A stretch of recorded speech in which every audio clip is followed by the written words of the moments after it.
Madame, Monsieur, bonsoir et bienvenue dans cette émission spéciale Journée mondiale de l'alimentation. Vous le savez, le 16 octobre, l'humanité célèbre la Journée internationale de l'alimentation et pour ce programme, la RTNC2 Développement au travers la direction des informations vous propose une émission spéciale sur ce studio.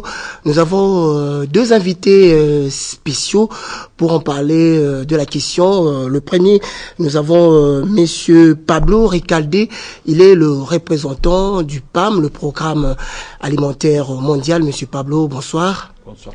Et le second invité, c'est Monsieur Diaga Gay. Il est le représentant de la FAO. Et moi, pour animer cette émission, je ne suis pas seul. À ma gauche, il y a Grévis Moussima, spécialiste maison des questions humanitaires. Grévis, bonsoir. Bonsoir, Nathan. Et à ma droite, Cathy Lissongo, rédacteur en chef de la direction des informations de la RTNCD. Cathy, bonsoir. Bonsoir, Nathan. Et voilà, le décor est planté. Nous allons directement entrer de plein pied dans cette émission.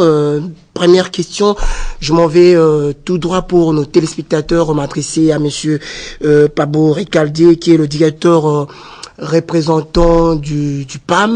Monsieur Pablo Recalde, dites-nous un peu pourquoi une journée entière consacrée à l'alimentation.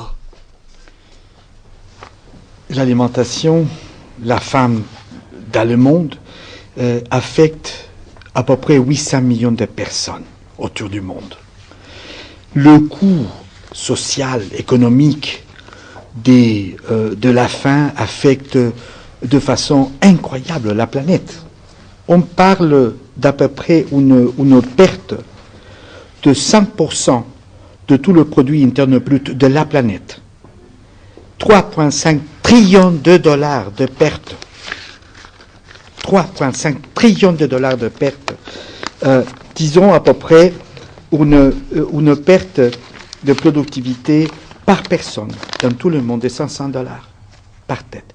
Ça veut dire que ça nous affecte à tous. Je pense, la faim en général, c'est égal aussi, si vous voulez, à la paix et la sécurité. Où vous avez des famines autour du monde, vous avez les guerres, vous avez les gens qui sortent à essayer de chercher une façon de survivre. Alors c'est pour ça qu'on pense que c'est très important que le monde y connaisse le coût pour chaque personne, pour l'humanité tout entière, de la faim. Voilà, c'est bien dit.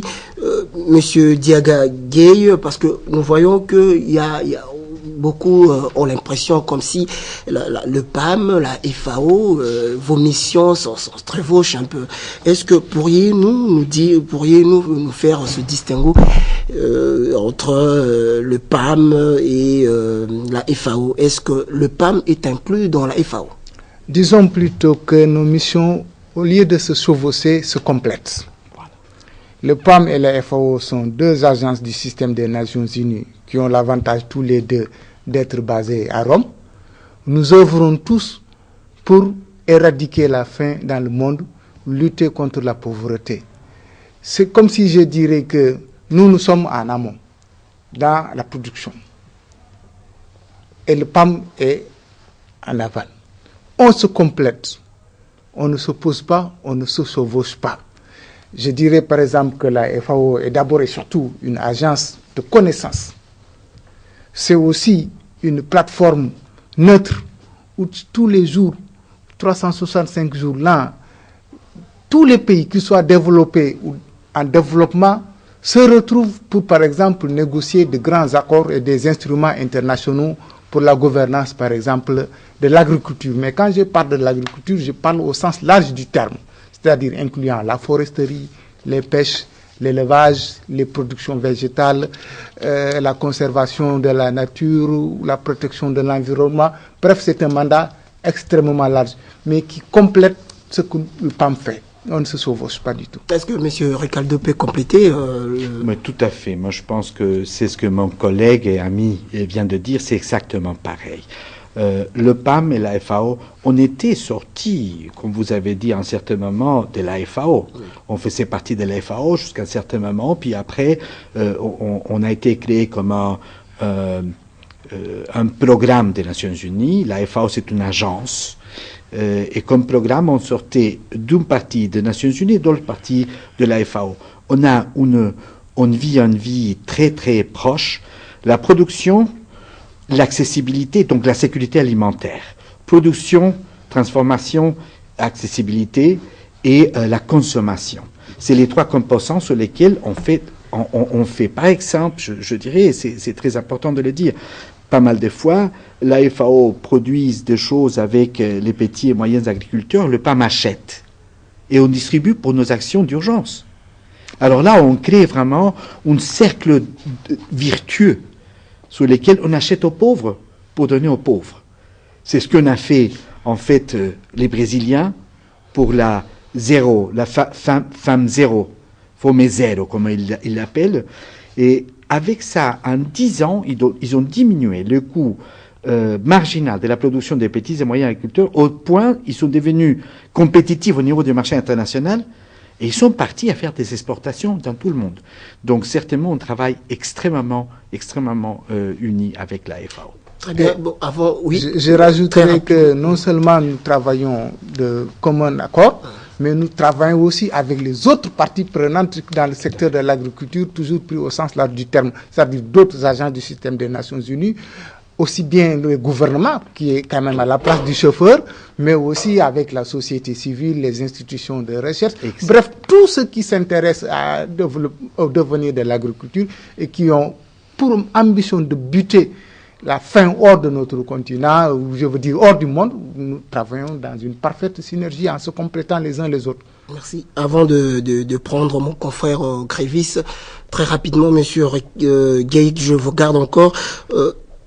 En prévision de cette journée consacrée à l'alimentation, vous envisagez organiser une série d'activités. Est-ce qu'on peut connaître la teneur de ces activités?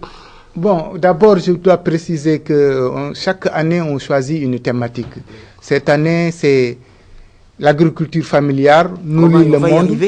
Oui. Ouais, bon, bien évidemment que il y a une activité principale que nous allons dérouler à Kananga avec les ministères de l'Agriculture et du Développement rural. Oui. Mais au-delà de cette journée ponctuelle, moi je pense que ce qu'il faut retenir, au-delà des festivités, c'est surtout une journée pour inciter à la réflexion, pour penser le devenir de l'agriculture au sens large du terme, pour justement éradiquer la faim et réduire au maximum la pauvreté. C'est une journée, mais je devrais même dire que c'est 365 jours là que nous devons consacrer à la question de la faim. Merci. Justement, on va réfléchir autour du thème avec mon confrère Grévis Moussema. Oui, merci Nathan pour la parole. J'ai juste une question avec les représentants de la FAO. Vous avez évoqué les problèmes du thème qui est retenu cette année. Alors, selon vous, nourrir l'agriculture familiale, nourrir le monde, préserver la nature, c'est juste le thème qui est retenu cette année. Quelle lecture faites-vous?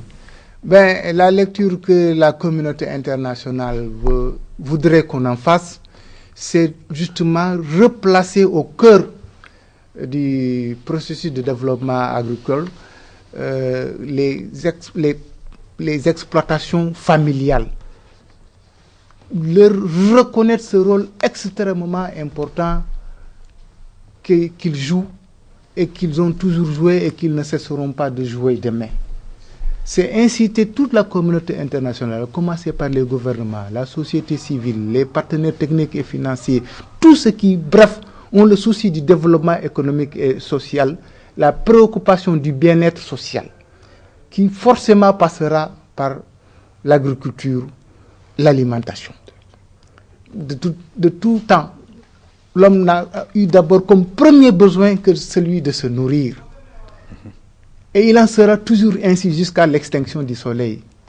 Donc, promouvoir l'agriculture en s'appuyant sur ces braves producteurs, et je dirais même productrices, parce qu'il y a une écrasante majorité de femmes dans la production agricole, surtout dans des pays comme les nôtres.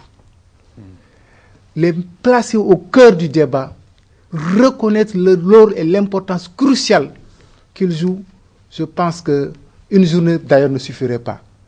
Mais il faut quand même toujours s'accorder sur la portée symbolique de l'événement. C'est un signal fort que la communauté internationale veut lancer. D'autant plus d'ailleurs qu'au-delà même de cette journée mondiale qui est célébrée tous les ans le 16 octobre, c'est l'Assemblée générale des Nations unies. Donc tous les États membres des Nations unies qui ont décidé de faire de 2014 l'année internationale de l'agriculture familiale. Pour vous dire donc que l'importance de la thématique de cette année. Alors parce que vous êtes en train de promouvoir surtout, qu'on mette l'accent sur la promotion de l'agriculture. Alors quelles sont les stratégies qui peuvent être mises en place enfin que ce que vous venez d'évoquer soit une réalité, surtout dans le contexte de la RDC? Bon, si je dois parler du contexte de la RDC, la stratégie c'est d'abord, avant même de parler de stratégie, il faut quand même un engagement très fort, une volonté politique extrêmement solide.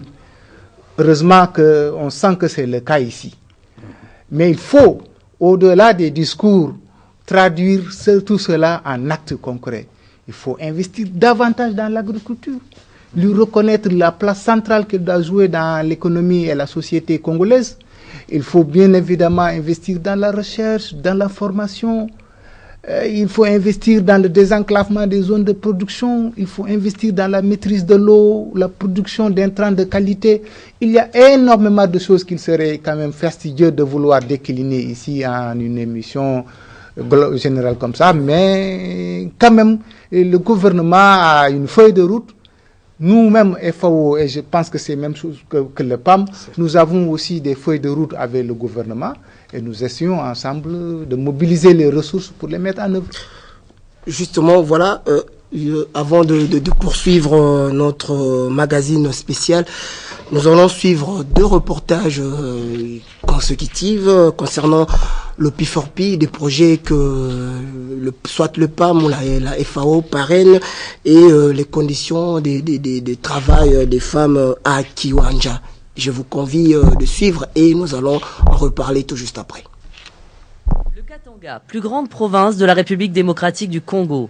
Riche de ses minerais, elle n'en est pas moins, comme le reste du pays, en proie à l'insécurité alimentaire. Ici, des terres riches, des hommes et des femmes prêts à travailler, mais des années de guerre, d'insécurité et la dégradation des infrastructures ont eu un fort impact sur la production agricole. Ici, les paysans cultivent de petits lopins, souvent juste de quoi se nourrir. Le manque de routes et d'accès au marché les décourage de produire en grande quantité. C'est ici, dans le territoire de Kabalo, que le PAM et la FAO ont lancé en 2009 leur premier programme conjoint de relance agricole, le P4P. Je voudrais ici rappeler les fondements principaux du projet P4P. Le P4P vise à ce que eux, les petits producteurs qui n'avaient pas accès au marché, puissent produire en quantité et présenter les produits en qualité et de pouvoir le vendre à n'importe qui. L'essentiel est que le prix de vente leur profite. En 4 ans, pas moins de 10 000 petits producteurs ont participé à ce programme financé par le Royaume de Belgique. Ils se sont regroupés en organisations paysannes, la FAO a dispensé des formations et apporté des intrants agricoles, le PAM les a aidés à construire des greniers et des hangars communautaires pour regrouper et stocker leur production dans de meilleures conditions. Le PAM leur a aussi permis d'accéder au marché. Le PAM a aussi formé des femmes en charge de vérifier les conditions de stockage et la qualité des produits. Les sacs ouverts contiennent encore des déchets. Il faut trier les graines avant de les remettre en sac et enfin les stocker. Pour permettre aux producteurs d'atteindre les marchés, des dizaines de kilomètres de pistes ont été réhabilités. La population locale, grâce au programme de Vivre contre Travail, a effectué elle-même la plupart des travaux. Les femmes représentent la moitié des producteurs engagés dans le programme. Pour qu'elles puissent jouer pleinement un rôle au sein des organisations paysannes, le P4P a mis en place un programme d'alphabétisation en partenariat avec l'ONG locale Bucoded. Dans la mise en œuvre, on s'est rendu compte très vite que même quand les femmes étaient très intéressées à prendre part aux activités d'organisation paysanne et à jouer un rôle, elles étaient limitées par leur niveau d'instruction, par leur niveau d'alphabétisation. C'est pour cela qu'au bout de la 2e année, avec les différents partenaires et l'appui des donateurs tels que la France et la Belgique, nous avons décidé d'initier une activité d'alphabétisation qui pourra faire en sorte que la femme puisse se sentir à l'aise et pouvoir intégrer les organisations paysannes et y jouer un rôle. Le P4P a aussi permis la réhabilitation de marchés pour que les transactions se fassent dans des conditions plus salubres, à l'abri des intempéries. Grâce au P4P, c'est toute l'économie locale qui a été revitalisée. Les paysans ont retrouvé l'espoir, ils commencent à tirer des bénéfices, réinvestissent dans l'agriculture ou scolarisent leurs enfants, ou même diversifient leurs activités, comme Florent Banza Ilunga. Dès la première année de P4P, il a ouvert une petite pharmacie, la seule de son village, dans une hutte de paille. L'année suivante, il a pu construire en dur.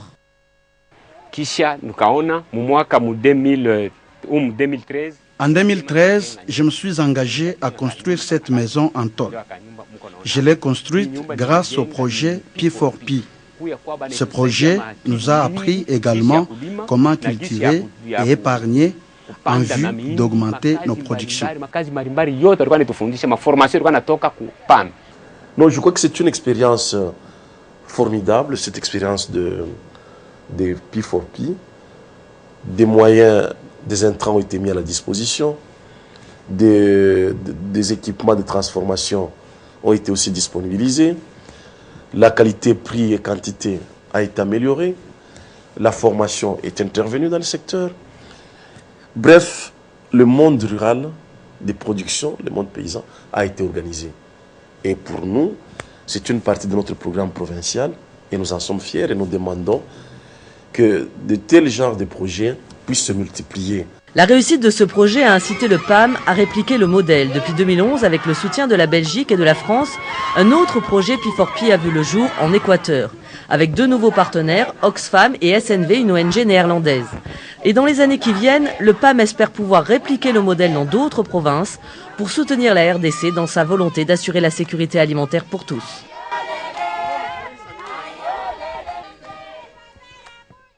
Voilà. Nous venons de suivre ce reportage, Monsieur Ricaldo. Je pense que ça vous inspire quelque chose. Totalement. Moi, je pense que c'est finalement c'est les liens qu'on fait en fait d'un côté les besoins humanitaires, on fait ça un pont vers la résilience, vers la capacitation d'un peuple qui puisse après s'éprendre à eux-mêmes en responsabilité pour aller en avant. Donc je pense que vraiment cet élément, cette union, et en plus au milieu, on crée du travail. Il y a aussi la fierté des gens de faire quelque chose pour eux-mêmes. On arrête de donner seulement aux gens. Et on dit, on est partenaire à un travail que ensemble on va démarrer. Avec le gouvernement, avec le peuple, avec les agences, les bailleurs, tous ensemble, un partenariat. Et tout ça, pour moi, c'est quelque chose qui m'amène à bouger. Je suis, comme Monsieur Diaga, déjà un ancien de PAM. Vous voyez toute la barbe, la vieillise. Donc, j'ai vu ces genres de projets dans pas mal de pays où comment ça a commencé à changer la façon du gens de se voir participants dans le développement et même dans le côté humanitaire. Voilà ce qui nous conduit à mettre un peu le doigt dans l'œil en parlant de la situation de la faim dans le monde et pour en discuter, c'est Cathy de Soro. Je voudrais revenir un peu en arrière, Monsieur Diaga. Nous venons de suivre ce reportage tout à l'heure et j'ai retenu ce que vous avez dit, investir dans l'agriculture. Nous avons vu, ce sont les femmes qui sont plus impliquées dans l'agriculture. Elles jouent un rôle majeur, primordial même, je peux dire ça. Qu'est-ce que vous faites concrètement pour impulser le travail de ces femmes? En d'autres termes, quel est l'apport du PAM dans le travail que font ces femmes? L'apport du PAM et de la FAO et bien d'autres organisations. D'ailleurs, pour la petite histoire, il y a 2 ans, le thème de la Journée mondiale de l'alimentation, c'était « Les femmes nourrissent le monde ». Enfin, autant pour moi, pas il y a 2 ans, mais il y a quelques années, on avait fait de cette thématique quelque chose, parce que simplement, ça fait part d'un constat que l'écrasante majorité de la main-d'œuvre dans le monde rural est encore composée de femmes. Moi, je me souviens très bien, chaque fois que je vais dans certaines provinces, le matin, je regarde et je vois que des filles et des femmes sur le long de la route. Très rarement des hommes. Quand je pars à l'est du pays, je les vois surtout hyper chargés, avec des choses extrêmement lourdes sur le dos. Ce qui fait que désormais maintenant, nous, dans tout ce que nous faisons comme programme et projet, nous tenons absolument à ce qu'il y ait la dimension genre, qui est quand même transversale, extrêmement bien reflétée. Pour que chaque fois qu'il faut venir en appui à des populations bénéficiaires, chaque fois que c'est possible de cibler d'abord le genre féminin, qu'on mette l'accent sur eux. Parce que l'expérience l'a démontré, et on le dit partout, quand vous investissez dans la femme, c'est comme si vous investissez dans la famille. Parce que tous les revenus vont revenir à la famille pour nourrir les enfants, pour prendre en charge leurs frais de scolarité. Donc, ce que nous faisons, notre stratégie, c'est dans toute action, toute activité que nous menons, c'est de faire en sorte que la dimension genre soit bien reflétée. Et surtout en termes de les sensibiliser et de leur donner la possibilité de faire entendre leur voix. Revenons-en à présent à la situation générale de la faim dans le monde.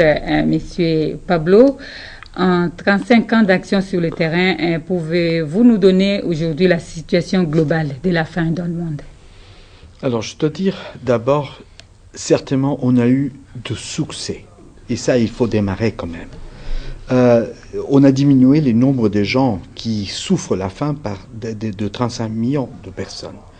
Donc, aujourd'hui, de 1,3 milliard de personnes qui en avaient, ça fait 8 ans à peu près, on est maintenant descendu à 800 millions de personnes. Ça veut dire que le travail conjoint de gouvernement, le travail conjoint de la FAO, du PAM, ils sont en train d'avoir quand même un impact sur la faim au monde.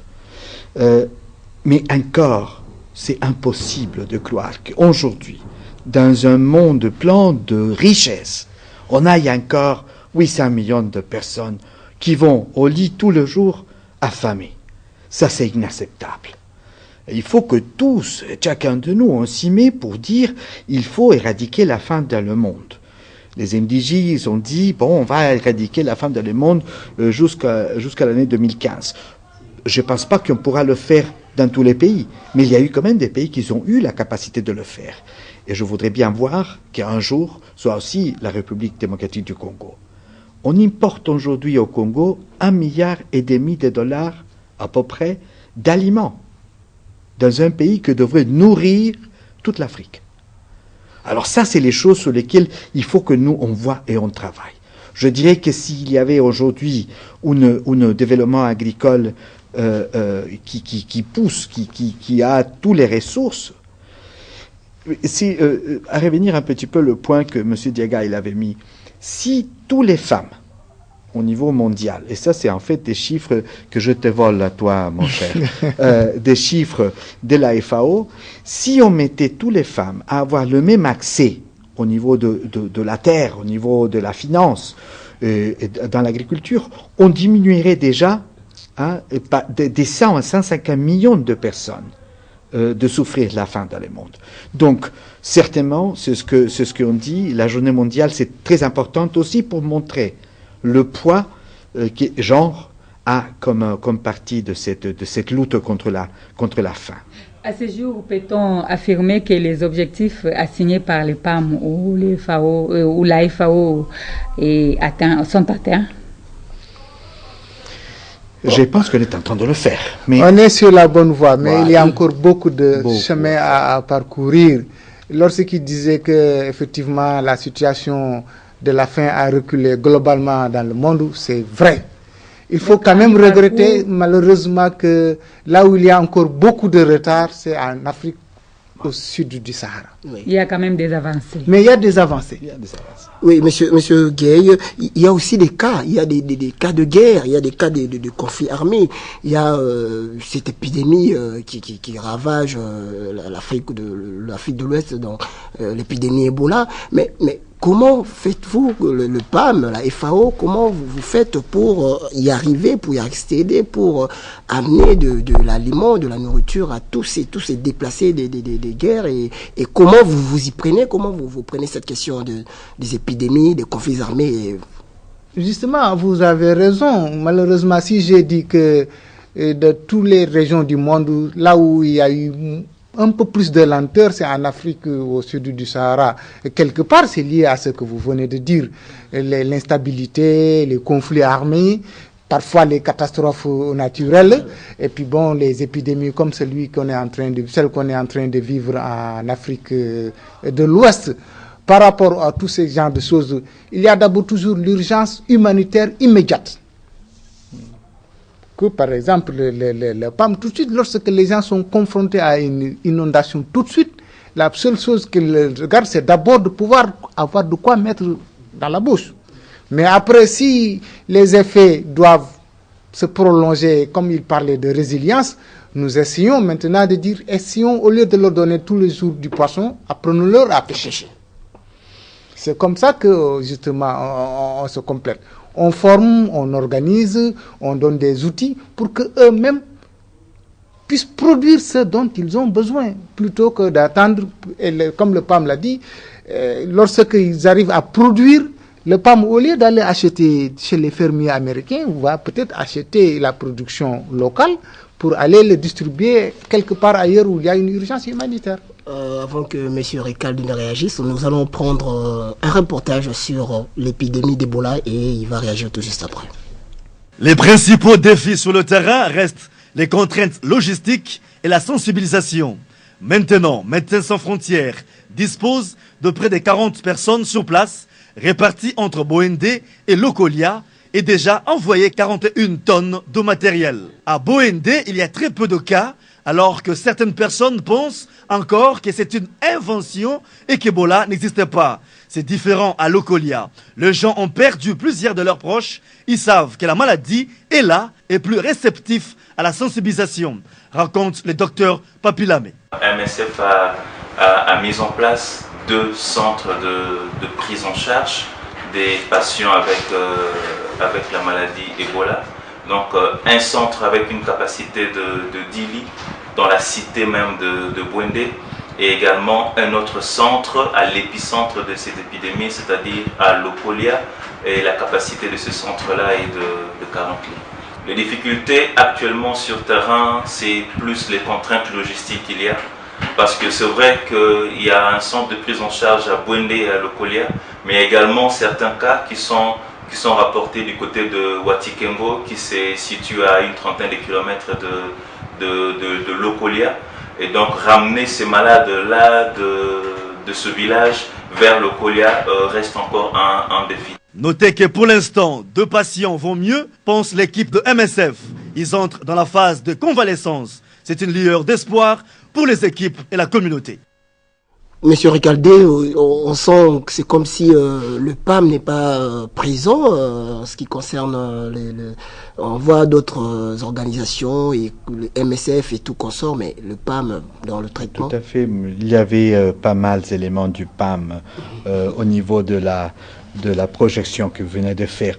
Aujourd'hui, le système des Nations Unies, certainement avec la guide très forte du ministère de la Santé, parce que le ministre lui-même, il s'est mis en fait à guider cette réponse à l'Ebola, MSF, UNICEF, l'Organisation mondiale de la santé et le PAM, ils sont en train de faire la réponse générique pour la question de l'Ebola. Aujourd'hui, le PAM, il est en train de nourrir à peu près entre 20 et 30 000 personnes. On a en fait mis en place les vols humanitaires, sinon il n'y aurait pas des gens qui arrivent là-dedans. Donc UNHAS vole et on a déjà monté aussi, on est en charge de toute la partie logistique. On fait décrire les conditions pour que tout le staff de Nations Unies puisse vivre et toutes les communications aussi. Donc il y a aussi toute la partie médicale qui est en prise et puis tous les autres éléments nécessaires. Mais non, ça c'est pas le cas. Mais je pense que je voulais en fait un petit peu revenir en arrière. Il y a des challenges il y a des challenges énormes sur la réponse humanitaire. Aujourd'hui, il y a des challenges parce qu'on a énormément de besoins autour du monde. Il y a la Syrie, il y a le Yémen, il y a... Et pas mal de fois, des urgences qui sont gérées, peut-être, ils deviennent de moins en moins connus. Et ça nous amène aussi à diminuer l'intérêt de nos bailleurs pour continuer à nous assister. Donc il y a quand même des challenges de type financier pour pouvoir continuer à financer ce genre de réponses, etc. Le challenge logistique au niveau d'un continent comme la DRC sont énormes.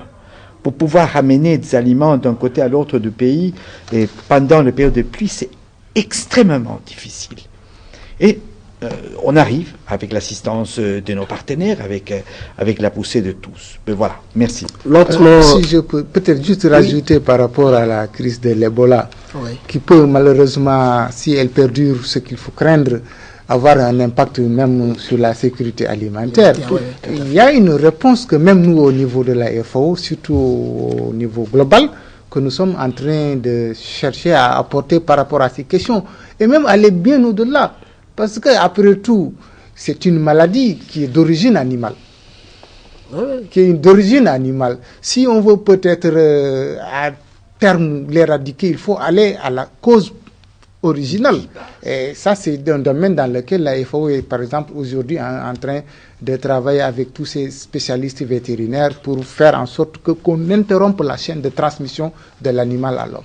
Voilà, nous allons prendre le contexte de la RDC, puisque cette maladie qui a aussi frappé une partie du pays, à Djera, là, et l'Ebola, nous allons prendre le contexte de la RDC pour parler insécurité alimentaire en RDC. On aurait dû souhaiter qu'un membre du gouvernement ou un représentant du gouvernement soit là pour de plus amples précisions, pour nous fournir de plus amples informations concernant la sécurité alimentaire au pays. Mais bon, vous êtes là, vous allez vous débrouiller, et Grévis Moussema s'en charge. Jonathan. Oui, merci. J'ai une question, mais une question qui peut être conjointe entre la FAO ainsi que M. Pable du Programme alimentaire mondial. Le gouvernement de la RDC s'est engagé à collaborer avec les agences des Nations Unies pour éradiquer la faim ainsi que la pauvreté. Alors vous deux, qui êtes les représentants de deux agences, bon, en fait, un programme ainsi qu'une agence, alors quelles sont les actions que vous avez déjà amorcées justement pour venir en aide avec cette collaboration en République démocratique du Congo? Donc je commence par M. Pable du Programme alimentaire mondial. Merci beaucoup. En général, nous travaillons très prochement avec le ministère d'Action sociale, le ministère de l'Agriculture, le ministère de la Santé, le ministère de l'Éducation, dans tous les domaines sur lesquels la sécurité alimentaire a quelque chose à jouer. Par exemple, si vous n'avez pas des enfants qui arrivent à l'école avec quelque chose à manger, vous n'apprenez pas. La capacité de l'enfant à apprendre, il est diminué. Si vous avez une situation de conflit, il faut donner des aliments aux gens. Dans le ministère des Affaires sociales, il nous complémente. Au niveau de l'agriculture, on travaille fortement avec le ministère de l'Agriculture pour voir comment on lie la partie productive à ce que nous faisons sur la partie urgence. Et je pense que cet élément, c'est un des questions les plus importantes. Je dis, pendant une de mes premières rencontres avec le vice-premier ministre, il m'a dit de façon très claire, nous voulions cette ponte entre les actions d'urgence et les actions de développement de devenir de plus en plus la guide sur laquelle vos actions ils vont s'amener au niveau de la DRC. Et c'est exactement ça que c'est les achats pour le progrès. Et que c'est exactement ce que nous faisons. Nous achetons des aliments pour qu'on puisse en fait faire progrédir des petits et moyens agriculteurs ensemble avec la FAO. Donc je pense qu'en général, c'est une guide. Nous sommes des agences gouvernementales, donc de gouvernement à gouvernement, et on sert, en fait, nous sommes des agences employées aussi par le gouvernement de l'DRC, parce que vous faites partie du conseil d'administration aussi. Hein. Oui, parce que vous avez évoqué le programme de P4P, c'est un programme exécuté conjointement entre la FAO ainsi que le Programme alimentaire mondial. De tels projets, lors du reportage, vous avez vu les témoignages que le ministre provincial de l'Agriculture et du Développement du Katanga a fait, qu'il était tellement fier de voir un tel projet dans sa province, mais malheureusement, les territoires que le P4P intervient n'est pas inscrit dans les crédits du gouvernement. Est-ce qu'à votre niveau, vous ne pouvez pas faire un plaidoyer pour que de tels projets soient dupliqués dans d'autres provinces? Je l'espère, et je pense que cette question que vous venez de nous poser va nous permettre en fait de passer cette plaidoyer au niveau de toutes les autorités. C'est un programme à haute intensité à main d'œuvre. C'est un programme qui vise les femmes, c'est un programme qui vise le développement des infrastructures de base. Et je pense que c'est extrêmement important qu'on nous accompagne. Nous, on est en train de parler avec nos bailleurs de fonds pour qu'eux, ils soient, comme la France, comme la Belgique, qui nous ont accompagnés de façon très positive sur cette partie-là, mais qu'il y a eu aussi une partie de fonds de le gouvernement qui s'y met là-dedans. On puisse travailler ensemble. Je dois dire que les conversations avec eux, ils sont assez avancées. Je pense que M. Diaga, il sera capable de nous dire encore d'autres choses sur la même question. Oui, vous voulez... Oui, vous l'avez dit, le représentant du gouvernement est absent, mais sans avoir la prétention de parler en son nom, mais tout simplement parce que nous sommes constamment en contact, je peux dire que le dialogue, il est permanent. Et d'ailleurs, ce que nous faisons maintenant, le PAM comme nous, FAO, c'est dans le cadre d'un processus itératif de nous accorder avec le gouvernement, je dis bien le gouvernement, pas un ministère, mais le gouvernement, sous l'égide d'ailleurs du ministère chargé de la coopération internationale, francophonie et affaires étrangères, de définir un cadre de programmation pour dire que pendant les 4-5 ans à venir, voilà, tenant compte par exemple des avantages comparatifs de la FAO, les domaines dans lesquels le gouvernement souhaiterait inscrire sa coopération avec la FAO. Par exemple, nous avons défini l'année dernière un cadre de programmation pays qui va couvrir jusqu'en 2017, qui définit les grandes priorités, par exemple intensification de la production agricole, lutte contre les effets du changement climatique, améliorer la résilience, préparer les pays à faire face aux catastrophes naturelles, et mettre en place des schémas de résilience quand des catastrophes arrivent. Donc, nous avons quand même des feuilles de route avec le gouvernement. Et c'est ensemble que nous développons des stratégies de mobilisation des ressources grâce à un plaidoyer très fort auprès des partenaires qui nous font confiance et qui croient en l'agriculture pris au sens large du terme. Nous allons suivre deux derniers éléments, deux programmes lancés par le gouvernement national, dont le projet d'Aipen et Bukangalondo. Les Daipen, nouveau domaine agro-industriel et présidentiel de Lancélé, est un parc agro-industriel conçu pendant les régimes des Mobutu pour encourager l'activité agroalimentaire. Situé dans la commune urbano-rurale de Lancélé, ce parc a été délaissé après les pillages des tristes mémoires de 1991.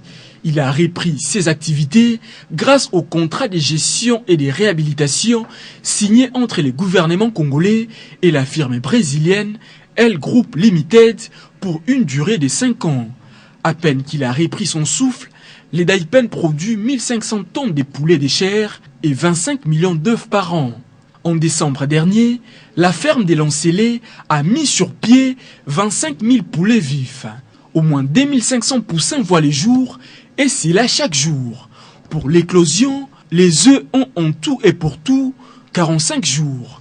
Du 1er au 29e jour, ces poussins sont nourris par une alimentation constituée de maïs, soya, son des blés, huile de palme et des vitamines. Pour éviter la propagation des maladies dans les poulaillers, ces poules reçoivent 2 vaccins contre la maladie des Gumboro et les Newcastle. Pour écouler ces produits, les Daipen a 3 points de vente, notamment les pavillons situés au marché central de Kinshasa, au marché de la Liberté dans la commune de Massina et sur place à Lancélé. Notez que cette concession en pleine réhabilitation compte également produire des fruits, des légumes, viande de porc, ainsi que du poisson frais. Il s'agit là de l'exécution de la deuxième phase du projet.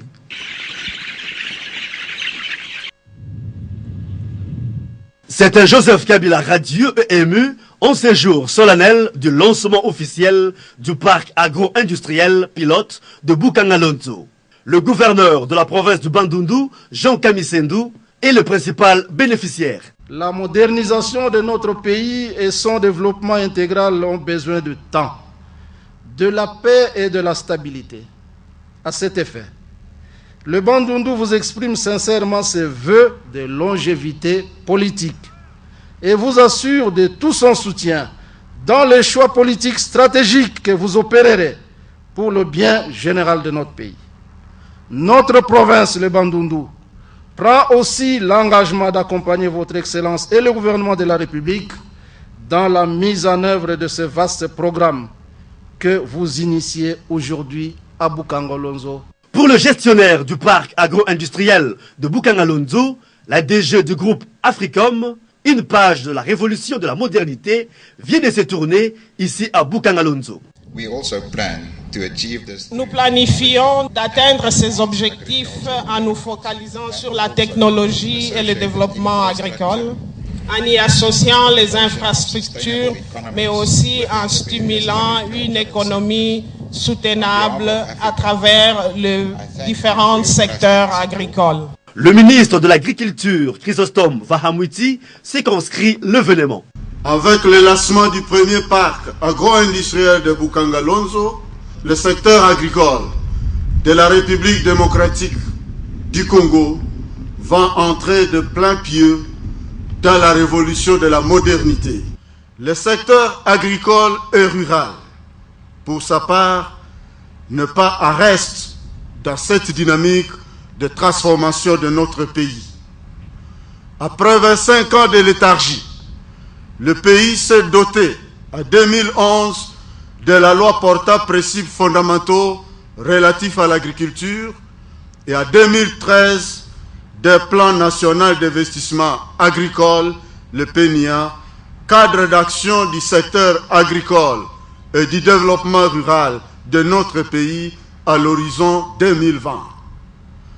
Parmi les innovations de la loi agricole de 2011, je pourrais signaler à titre indicatif la classification des exploitations agricoles à 3 catégories: des exploitations familiales, de type familial et industriel, ou tout simplement des petites, de moyennes et de grandes entreprises agricoles. Et enfin, le clou de l'événement, le président de la République, Joseph Kabila Kabange, accompagné du gestionnaire du parc agro-industriel, a pris place à bord d'un tracteur 370 chevaux, une machine robuste, capable de s'adapter à n'importe quel terrain difficile. Le chef de l'État a effectué quelques démonstrations. Joseph Kabila avait droit à une visite guidée. Au volant de sa Jeep 4x4, il est allé à 14 km à l'intérieur du parc. Il s'agissait de visiter les différentes machines qui vont se mettre bientôt en action ici à Bukangalonzo sur un espace de 80 000 hectares. Un engagement financier qui traduit la volonté du gouvernement de faire de l'agriculture à la fois un levier de croissance économique et un secteur qui contribue à assurer le mieux-être des populations de la RDC. Monsieur Recaldé, pensez-vous qu'avec ces deux projets, à savoir le projet d'Aipen réhabilité et puis le lancement du parc agro-industriel de Bukangalonzo, pensez-vous que les familles congolaises n'auront plus faim et que l'agriculture sera maintenant active dans notre société? C'est certainement des apports vers la direction. Mais ce n'est pas suffisant. Ouais. Moi, je pense qu'il y a énormément d'autres parcs industriels qui sont en train de se faire. C'est un des parcs industriels que je sache.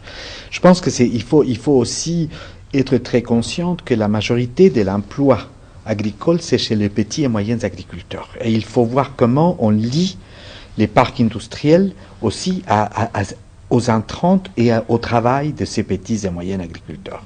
Donc je pense certainement c'est important d'y aller vers la modernité, mais il faut aussi la mettre en en chemin avec un développement intégral d'un système agricole basé sur les gens. Alors là, moi, je dirais que c'est le point que je voulais en fait souligner. Monsieur Gueye. Ben, je ne peux que l'appuyer parce qu'il a effectivement dit tout ce que je voulais dire dans ce sens-là. Les deux ne s'opposent pas. Ils peuvent aller ensemble. Il faut trouver les mécanismes pour que l'agriculture familiale ait un lien avec cette forme d'agriculture moderne, parce que aussi on ne va pas certainement vouloir changer le sort de nos pays en restant là où on était il y a peut-être 2 millénaires en arrière. Il faut progresser, mais en même temps ne pas perdre de vue qu'il y a cette écrasante majorité de la population qui a besoin d'être intégrée dans le tissu pour aller de l'avant.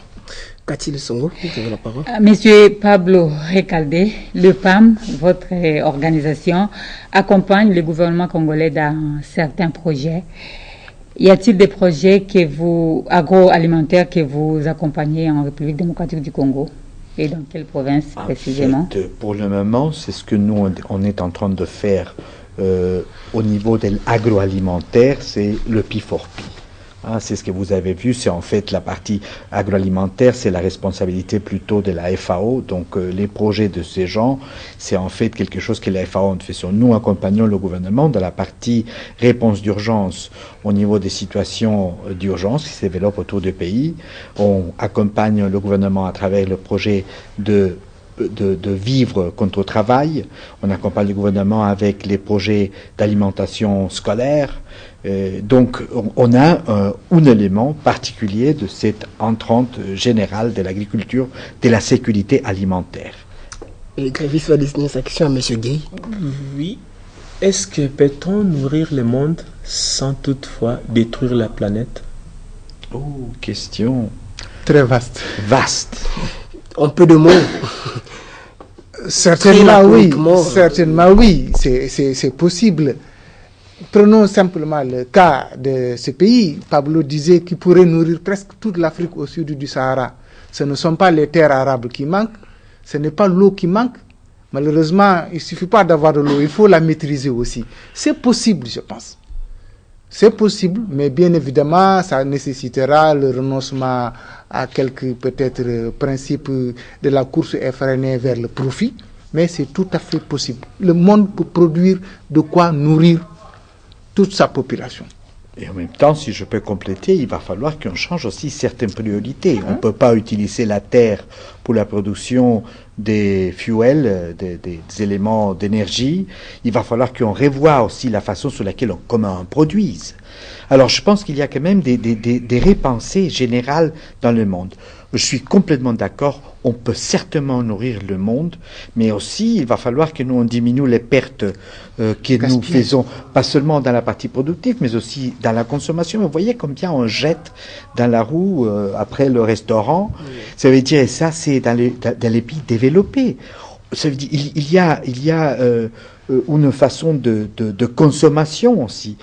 De plus on devient riche, plus on commence à manger de la viande. La viande de bœuf consomme une énorme quantité d'énergie.